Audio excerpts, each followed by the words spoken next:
Welcome to Ministers Talking a weekly program where Rec BRZ and Rec Z and their guests chat about current affairs, world events, spiritual principles, and any old they want to talk about.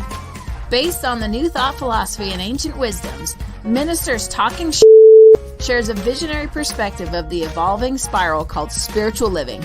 Join us each week as we explore the emerging paradigm of life on planet Earth and beyond. And good morning, dear ones. Rec BRZ with you over here. Rec Z over here. And we're a couple of ministers talking shit. And this happens every Friday, 7 a.m. Mountain Time, right here on the New Thought Media Network. Now, today is episode number 31, which means we've been doing this a while. We're finally, we know what I think we know what we're doing. Are we getting close? Yeah, we're getting close. We're getting close. We're getting close. There we go. You never want to make a claim too big in case, you don't know what you're doing. But we have a good time over here. We like to talk about whatever's going on in the world. And first up today, happy Diwali. Yay. Z, I know you did a little research this morning, make sure that we were on topic. Share with us just a little bit about Diwali here this morning. Yes, well, Diwali is a 5-day holiday that's celebrated by Hindus, Sikhs, and Jains. And it's called the Festival of Light. And so it's about igniting your inner light, about building relationships and basically understanding the value of family as well and siblings. And so that's what we need today for sure. We need some light, we need some relationship building, and we need to make sure we keep up with our siblings and parents and just relationship with everybody. Yeah, exactly. Definitely could use some better relationships growing on the planet right now. In my own, and folks, here, part of what we do, New Thought Media Network, there's a term in the world called interspirituality, the shared experience across traditions.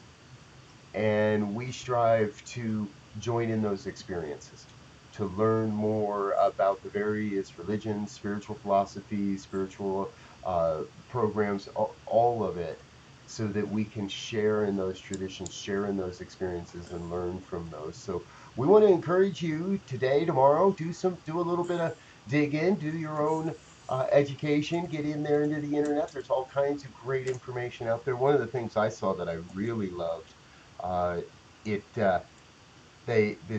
forget where I found this, but the spiritual significance of Diwali is to give and forgive. Now, this sounds like a recipe on how to live a good life. I'm just warning you. Give and forgive, rise and shine, unite and unify, prosper and progress, and illuminate your inner self. That sounds like a recipe to me for living a good life.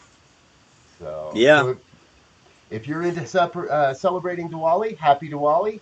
If you're not into celebrating Diwali, go find out a little more. It's a pretty cool festival. And as Z was just saying, nothing more we need right now than a recognition that we're returning to light. We haven't gotten to the shortest day. We haven't gotten to the darkest day of the year yet. But we want to celebrate that there's light returning into our lives. And of course that's a debatable question, whether we've reached the darkest day or not. Yes, okay, that's true. I'm a December baby, so I like having long nights on my birthday. But we do need some light, and it's the light. I believe is returning specifically to the American political scene. Mm-hmm. You've heard us talk about that quite a bit over the last several weeks, and it's time to keep working. It's time to keep talking about it, because while there appears to be a light at the end of the tunnel, it would appear that the guy that's got the keys to the gate of the tunnel doesn't want to give them up. No, and as we look at, we're now 10 days past the election. Mm-hmm. and we're still uh, wrestling with, you know, at least from one side of the democratic process, the Republicans are still hankering about whether President-elect Biden has won, and they won't provide the normal transition of power in terms of getting the current president up to speed on, you know, global issues, economic issues, things that are on the horizon that could happen in the next, you know, 3 to 6 months that you would want your leader to begin to get his head around or her head around, and it's not happening, Right. which is, you know, childish. I would say, yeah, I think that's a good term for it. I think that's being generous. Uh, but and the AP, the Associated Press, has now called the election in Arizona for Joe Biden, which, according to the AP, now gives him 290 Wow. electoral college votes. Okay, uh, North Carolina. Let's give a shout out to North Carolina. I think somebody down in North Carolina needs to fix something. They've been stalled. They haven't. They, either that or they're just gonna wait and never count their vote. I don't know. Yeah. Uh, It could be like Santa Claus making a list and checking it 5 times, I guess. Twice ain't working. they could be in denial. I they could be in denial about what really happened in North Carolina, but the truth is, from the Republican perspective, North Carolina's a win. From the Democratic perspective, they don't need North Carolina to win for Joe to Right. be in office. And you know, regardless of what uh, any side anybody's on, the American people obviously still have some philosophical. We have major philosophical differences: how to Mm-hmm. run our country, how to live our lives, how to be in the world, how to be in community. And what we're all about is trying to find that oneness, trying to find the way that all of us can play nice in the same sandbox. Yeah. Yeah. Because unless And you've got a ticket to Mars, you ain't getting off, you ain't getting away. yeah. And that's a long trip to Mars too. And so, you know, we need to make sure we know how to take care of here before we go somewhere else, and thinking that we can just push a button and start over. You know, everywhere you go, there you are. So Mm. we have to begin, and especially from our leaders and our two uh, political parties that are supposed to be guiding us, although they have different philosophies and different points of direction. The purpose of that is to have a genuine debate, to talk about the ideas, push them forward, let the people decide what they think is the best approach based on your research, your information, your presentation, not just presentation, and then everybody joins in to move the country in that direction. But that doesn't happen. I mean, it's stonewalling and name calling and, you know, backbiting and all kinds of things that should not have anything to do with politics and governing a country and its people. Yeah, exactly. And we've talked about this before in this program as well, right? Politics has become a profession, and it's become the golden ticket. Eh, if you can get into the House of Representatives, even for 2 years, even if you lie your way in, get elected, sit around on your butt and do nothing for 2 years, you're covered. You're good, right? You got health care. Your kids are gonna have health care. You're gonna have no worries, really, as long as you just keep moving. You're not gonna. So Yeah. something, I believe, is calling to be changed, and the past 4 years has, in my opinion, has been an indication of that. And what we're going through right now is an indication that somehow, some way, we have to bring more light into Yeah. this process. Yeah. It's gotten uh, to say it's gotten to be very dark in our political system, I think, is an understatement. Yes. And I want to say this, right? I'm not a QAnon guy. but I sympathize with people that are being bamboozled by that, that are being brainwashed by that. I sympathize with people because it does appear that the average person doesn't have a voice. It does appear that the average person can't make a difference. There is this appearance that we're being controlled and ruled over and lorded over, when this whole experiment in democracy has been about by the people for the people. And so it is time, I believe, for people. How many listening, how many out there have said at one time or another, "Oh, I don't do politics." Right. Well, I, was it Aristotle or Plato or somebody said, to not do politics is to be ruled by lesser men.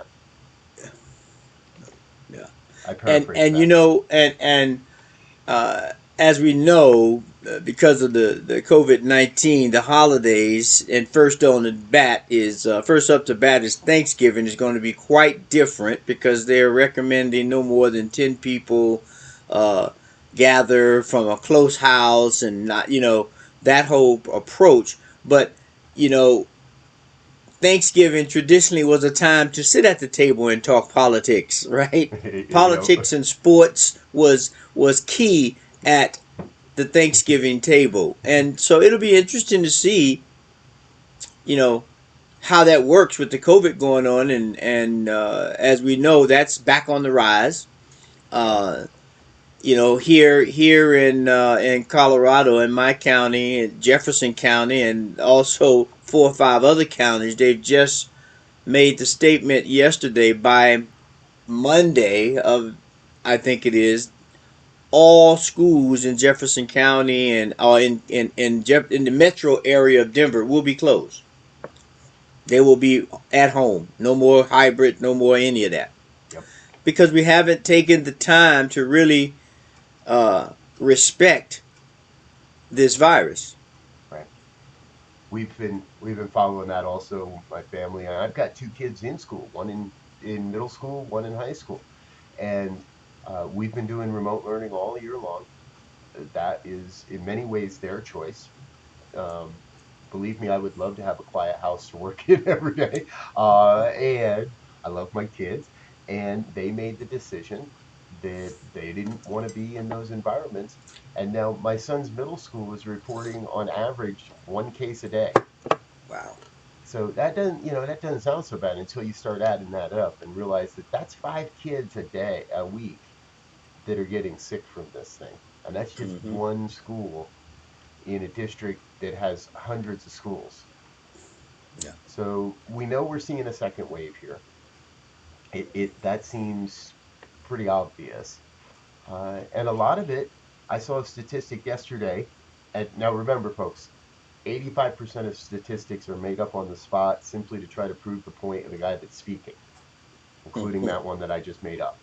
Mm-hmm. So, but what I saw, these numbers I saw, would indicate that COVID deaths in the US now measure as the fourth largest natural disaster on the planet that we can remember, right? Well, let's say in modern times. The Black Plague killed 75 million, killed a third of the planet. We're not anywhere near that at this Right. point, right? We're no, Thank we're not, God. we're not, we're not doing the Monty Python throw out your dead skit just yet. However, we're past the election, folks. Isn't it time we all just put a mask on?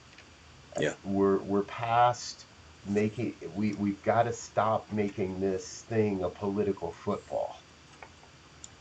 And right now we've got one team that doesn't even want to play the game, and we got another team that invented the game. I, Right. you know, it doesn't escape me that Joe Biden was part of the pandemic response team, and that he helped write the book that got thrown away a couple of years ago. Right. So From Ebola. from Ebola, exactly. So I guess the question is, what do you want to do? What do Yeah. you what are you planning to bring into this holiday season? Um, I saw another post. basically said, "The hell with it. I'm packing my house. Anybody wants to come over for Thanksgiving, you're welcome." And the first comment will be, "Are masks required?" And the host in big capital letters, "No." Wow. Well, you just look at you know part of this whole thing that we're going to be dealing with here is the transition of power, right?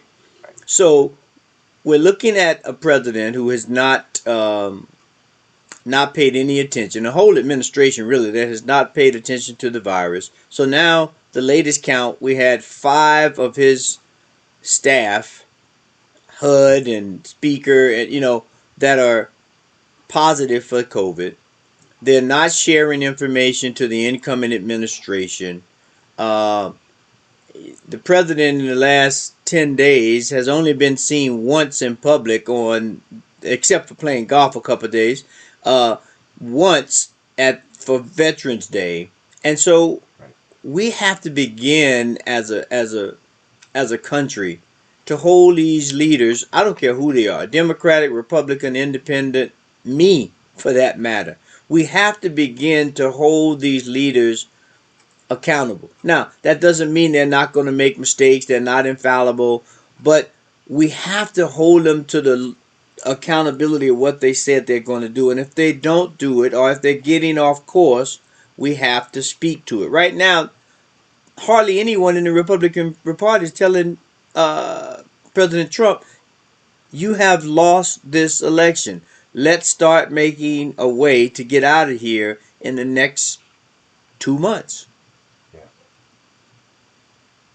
And as for the COVID piece, for each and every one of us individually, we have to begin to have, if we don't already have, and I'm sure a lot of us do, we have to have family plans and individual plans of how we're going to protect ourselves during this next rise during the winter when it's dark early.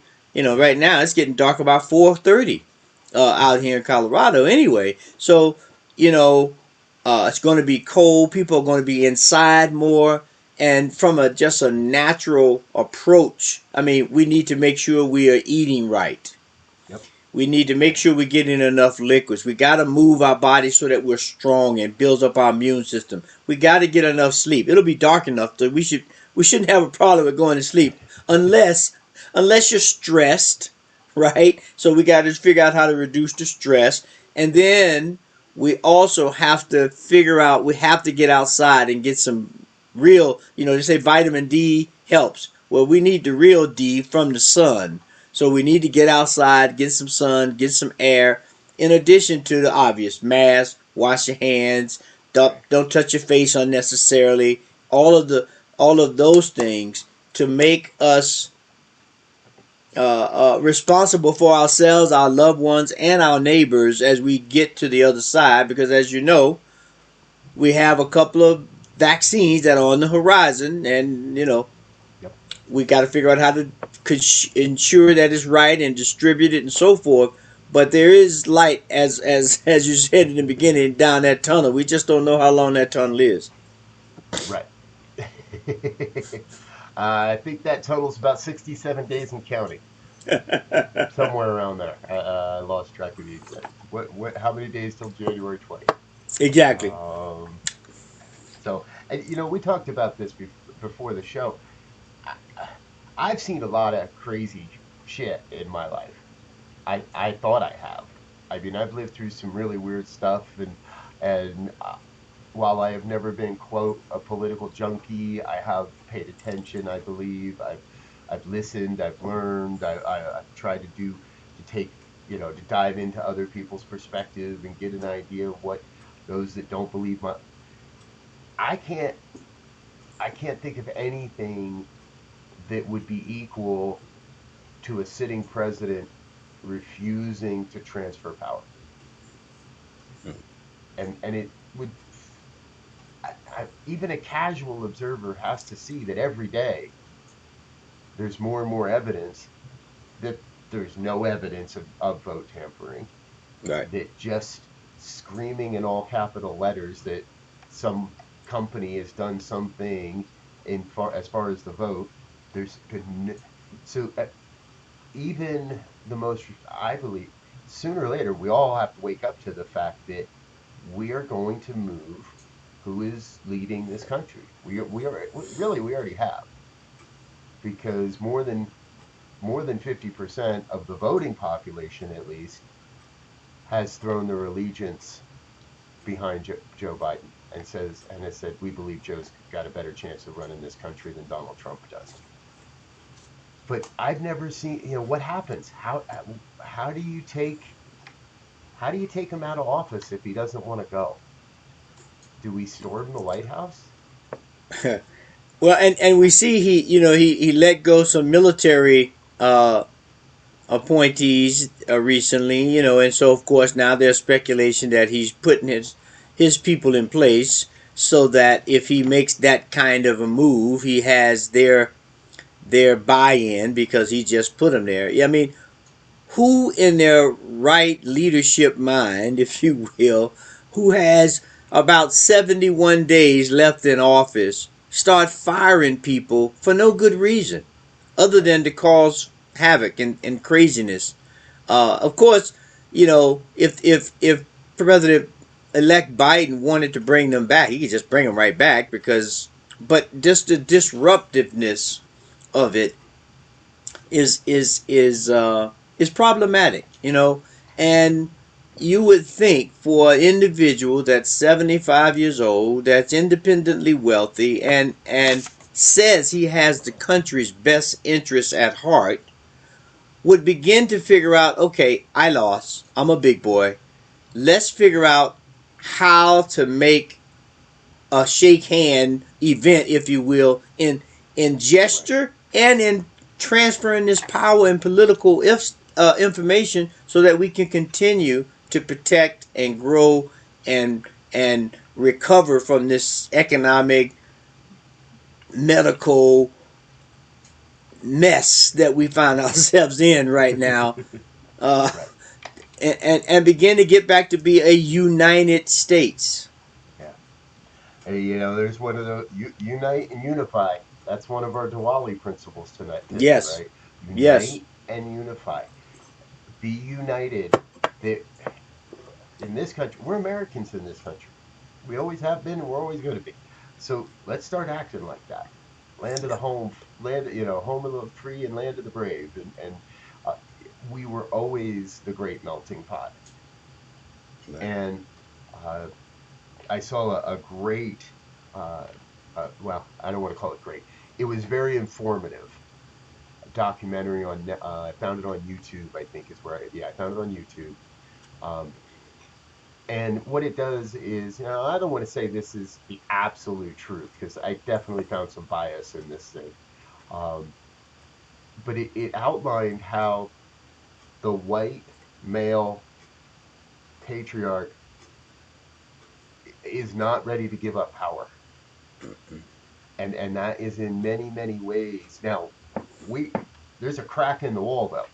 Kamala Harris is the nail that's cracking the wall because, but white male power, they're not ready to give up yet. They're not ready to admit that we should have, and so let's go down that road, right? yeah. Um, I have seen in recent days people arguing that the election of Trump was not a response to America electing a black man as president. No, this isn't racist. This isn't, I'm not upset because we elected a black guy. It was just time to get back to a white guy in office. Well, and I mean, now if, as they say, if we go all the way back in the time when the only thing existed were troglodytes, the female persuasion. I mean, because when we look at if we can just imagine in our mind's eye the rise of understanding and wisdom in the country, the first person who was probably looked at as having some kind of special powers would be a female because they gave birth. Right. And males could not do birth. And so I'm sure in the back of everyone's mind, in the beginning, God at some point was represented as a female Yeah. because the female had these powers of giving life. Right. And so, and of course, we know throughout history there have been matriarchal societies, uh, and there's enough evidence to say that the patriarchal societies overran the matriarchal societies and took over.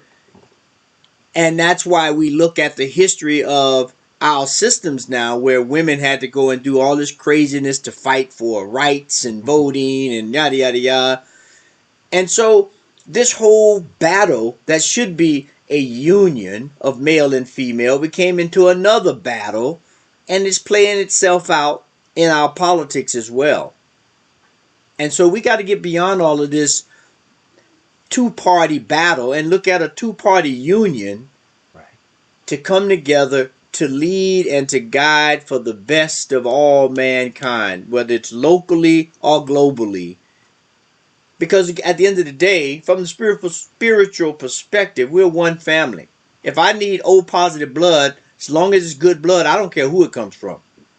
Right. Gotcha. And right now, that people would say, well, no, we're back to the 60s. Well, no, that person is not of my persuasion. I don't want their blood or their kidney or their whatever it is that they may be donating. Yes. It's ludicrous. It is. And, what we know, folks, is we know there's always a spiritual solution in there. Now, before we get to that spiritual solution, though, I don't know if I want to do a shout out about this or not. Facebook has this thing in certain groups. It doesn't necessarily share your name, which is pretty good because I don't know who this is, but if I did, I might have to track you down and we might have to have a talk. No. See, I think but I think that represents part of it Yeah. is it has gotten to be so specialized that the average, not even average, just, yeah, the average person, even the less than average person, nobody's got a chance. Very few people have a chance to get into these positions to make any difference at the national level. So Right. let's stop looking at the national level. Let's look at the local level. What can we do? Now, if all you can do is stay home and wear a mask when you go out, that's enough. But if you can do more, well, we believe Mm-hmm. now is the time to do more. Mm-hmm. The American democracy, the American economy is at stake here, folks. And that's been my thing out in public. When I see people without a mask, my first thought is, well, a little bit of pity because obviously you're not paying attention or you just want this thing. But my second is, if you're not wearing a mask, you're risking America's economic future. Right. Right. So, And just real quick that there's that phrase that goes, think globally but act locally. And that's what we have to begin to do. We got, we've said this many times, get involved. Go to the city council meetings, go to the school board meetings, go and volunteer at some office that you have something passionate about so that we can begin to build this place on principles of hard work. And some people might take offense to hard work, but I don't mean that as in label hard work, but hard work in terms of your time, effort, and energy to make something happen. yeah, yeah, absolutely. Well, folks, I don't know if we arrived at a solution today or not, but I do trust that we've given you a little something to think about and hopefully provided a perspective that's going to move you forward in some way or another. Yeah. Before Yeah. we go, though, however, we want to say thank you for being with us, and we wanted to show you these. See this? See, you got yours this morning too, right? Yep. Yep. It's got to be one of the best looking coffee mugs I think I've ever purchased. And you can get your hands on one as well. If you haven't heard yet, we're in the midst of our fall fundraiser. And what we're doing is we're raising the funds to ensure that we can keep this going through 2021. So we have an audacious goal, $25,000 between now and the end of the year. We're moving in that direction, and we've got some donations coming in already, and we're going to have a big party a week from today. Not this week, not tonight, but a week from tonight. We're having a big old party right here live on Facebook and YouTube. Musical guests, the Levines, Patricia Bahia, Janice Stanfield's going to be with us, Lisa Ferrero, Jamie Lula, and Gary Lynn Floyd Lula, Laura Topper's going to sing a couple. And as you can see, myself, Rev Z, our other prayer partners, other show hosts, people from around the network, and maybe even a couple of special guests that aren't on that list. So working on that as well. So please be with us, please join us. Yeah. And please check out what we're doing on our new website. Now, there's a couple of pages we want you to look at. Number one, you can catch past episodes of this program over on our website, and that's at newthoughtmedianetwork.org/podcast/minister-talk. Look around over there. You'll be able to find us. And if you know of something you'd like us to talk about on a Friday morning, then shoot us an email. ministertalk@ntmedia.org. Please check out our fall fundraiser. We got all kinds of great thank you gifts, and please know that your financial contribution ensures that we can keep this going into 2021 and beyond, and share this message and this vibration with more and more people around the planet. I fully believe as we stay in conversation, as we stay open to possibilities, as we stay open to this dialogue, then we're going to go places. We're going to get beyond all this, folks. I promise you that. Yes. Z, we're running a little long today, but that's okay. There's no restrictions on the internet that I know of. So, final thoughts before we get out of here for the morning. I'm just going to reiterate something that you just said. Conversate and educate. That's it. That'll get us to the finish line. Have conversation and educate ourselves so that when we have these conversations, they're meaningful, they're truthful, and they're not trying to sway anybody, but just move us forward. Yeah. Cool. Hey, thank you to all of you that commented on today's show, Chris and Hope and Michelle and our unknown Facebook user who wants us to be you get to be president. I'll be vice president. Oh man, I don't know. I'm fine with that. I'll play second fiddle to you for all. Yeah. Hey, so we're out of here, folks. Join us again 45 minutes until prayer time. Come on back 8:15 a.m. on New Thought Media Network and join us for prayer time. Until the next time we are with you, please go out there, make it a great day. Be love, be light, be prosperity in action. Until next time, peace and blessings. Hey, peace and blessings. And thanks for listening to this week's episode of Ministers Talking. We'll be back again next week with more commentary on current affairs, world events, and any other our ministers want to talk about. And if you found value here, please share our with your friends. Until next time, peace and blessings.